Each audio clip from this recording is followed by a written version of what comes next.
We are not a place where violent extremism exists. We reject those notions and we must continue to reject them. This is not an enclave for that kind of behaviour, for that kind of ideology. That's New Zealand's Prime Minister Jacinda Ardern reacting to Friday's mosque shooting that left 50 people dead, another 40 injured. Last year, New Zealand saw just 35 murders in the entire country in an entire year. The accused shooter, an Australian white supremacist, live streamed his attack as if it were a first-person video game.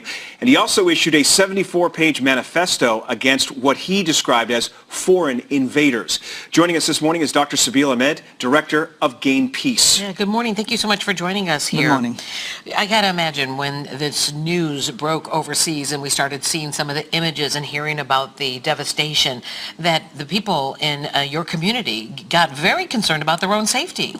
Yes, very much true. You know, first and foremost, we have to have condolence, not just for the Muslims, by the way, because the way that we look at it, this is not a tragedy for the Muslims. This is a tragedy for humanity.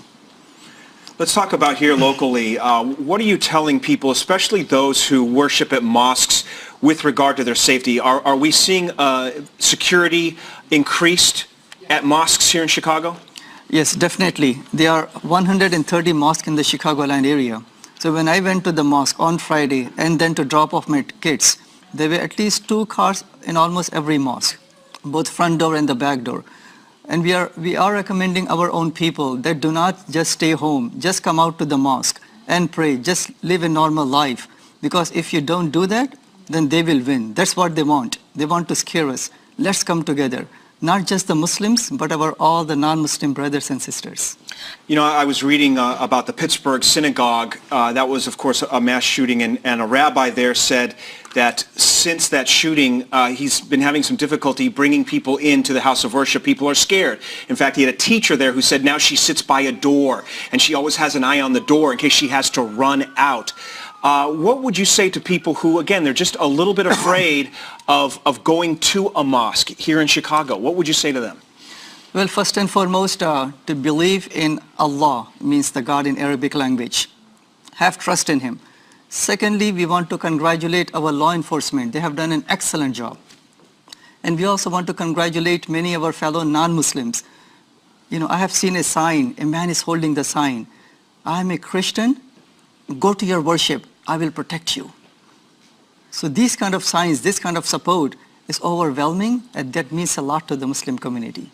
If people want to know more about your faith so that you can dispel any kind of fears or, you know, ideas that people might have, where can they go to get more information?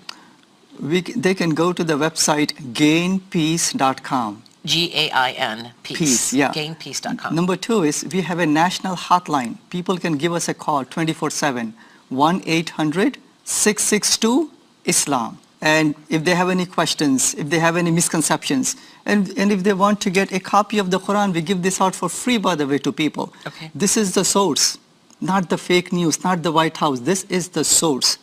Read this. For your faith, sure. For your faith. And they will find out that Quran speaks about peace, how to live with other humans, with our neighbors, with people of other faiths and minorities and majorities. Those are the peaceful teachings of the Quran. So we want people to come and read from the source and make a judgment of themselves. All right. Well, it's been a difficult morning. Yeah, thank you, Dr. Sabeel, for coming in. Appreciate it. Thanks a lot, yeah.